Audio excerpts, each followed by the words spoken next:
जय श्री कृष्णा। राधे राधे। प्रभु श्री हरि की कृपा आप सभी पर बनी रहे, आप सभी स्वस्थ और मस्त रहें।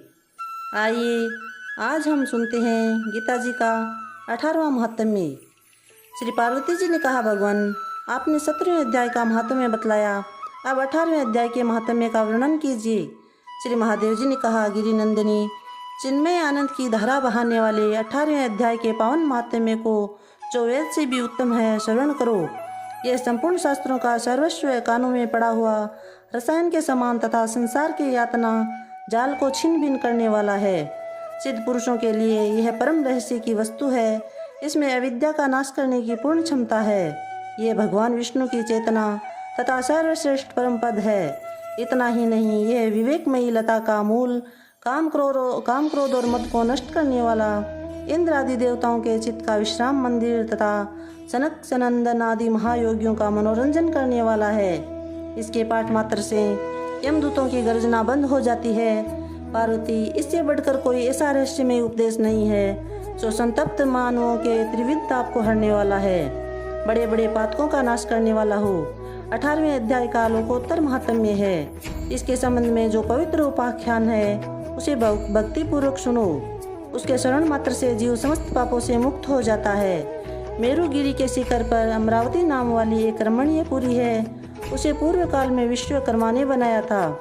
उस पुरी में देवताओं द्वारा सेवित इंद्र सची के साथ निवास करते थे। एक दिन वे सुखपूर्वक बैठे हुए थे। इतने में ही उन्होंने देखा कि भगवान विष्णु के दूतों से सेवित एक अन्य पुरुष वहां आ रहा है। इंद्र उस नवागत पुरुष के तेज से तिरस्कृत होकर तुरंत ही अपने मणिमय सिंहासन से मंडप में गिर पड़े। तब इंद्र के सेवकों ने देवलोक के साम्राज्य का मुकुट इस नूतन इंद्र के मस्तक पर रख दिया। फिर तो दिव्य गीत गाती हुई देवांगनाओं के साथ सब देवता उनकी आरती उतारने लगे। ऋषियों ने वेद मंत्रों का उच्चारण करके उन्हें अनेक आशीर्वाद दिए। गंधर्वों का ललित स्वर में मंगलमय गान होने लगा। इस प्रकार नवीन इंद्र को 100 युगों का अनुष्ठान किए बिना ही नाना प्रकार के उत्सवों से सेवित देखकर पुराने इंद्र को बड़ा विस्मय हुआ। वे सोचने लगे, इसने तो नए मार्ग में कभी पोसले बनवाए हैं, नए पोखरे खुदवाए हैं और नए पथिकों को विश्राम देने वाले बड़े बड़े वृक्ष ही लगवाए हैं। अकाल पड़ने पर अन्नदान के द्वारा इसने प्राणियों का सत्कार भी नहीं किया है। इसके द्वारा तीर्थों में, सत्र गाँवों में यज्ञ का अनुष्ठान भी नहीं हुआ।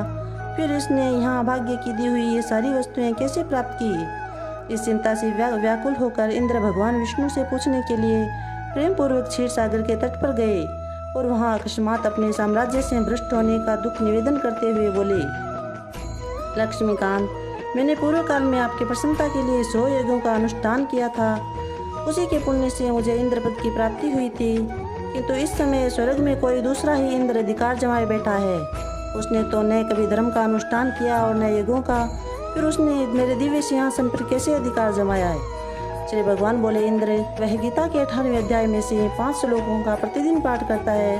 उसी के पुण्य से उसने तुम्हारे उत्तम साम्राज्य को प्राप्त कर लिया है। गीता के 18वें अध्याय का पाठ वह पुण्यों का शिरोमणि है। उसी का आश्रय लेकर तुम भी अपने पद पर स्थिर हो सकते हो। भगवान विष्णु के ये वचन सुनकर, उस उत्तम उपाय को जानकर इंद्र ब्राह्मण का वेश बनाए गोदावरी के तट पर गए। वहाँ उन्होंने कालीग्राम नामक उत्तम पवित्र नगर देखा, जहाँ काल का भी मर्दन करने वाले भगवान कालेश्वर विराजमान है। वही गोदावरी तट पर एक परम धर्मात्मा ब्राह्मण बैठे थे, जो बड़े ही दयालु थे और वेदों के पारंगत विद्वान थे। वे अपने मन को वश में करके प्रतिदिन गीता के 18वें अध्याय का स्वाध्याय किया करते थे। उन्हें देखकर इंद्र ने बड़ी प्रसन्नता के साथ उनके दोनों चरणों में मस्तक झुकाया और उन्हीं से 18वें अध्याय को पढ़ा। फिर उसी के पुण्य से उन्होंने श्री विष्णु का सायुज्य प्राप्त कर लिया और इंद्र आदि देवताओं का पद बहुत ही छोटा है, ये जानकर वे परम हर्ष के साथ उत्तम वैकुंठ धाम को गए। अतः ये अध्याय मुनियों के लिए श्रेष्ठ परम तत्व है। पार्वती, 18वें अध्याय की इस दिव्य महात्म्य का वर्णन समाप्त हुआ। इसके शरण मात्र से मनुष्य सब पापों से छुटकारा पा जाता है। इस प्रकार संपूर्ण गीता का पापनाशक महात्म्य बतलाया गया है। महाभागे, जो पुरुष श्रद्धा युक्त होकर इसका स्मरण करता है, वह समस्त योगों का फल पाकर अंत में श्री विष्णु का सायुज्य प्राप्त कर लेता है। बोली श्री कृष्ण चंद्र भगवान की जय। जय श्री कृष्णा। राधे राधे।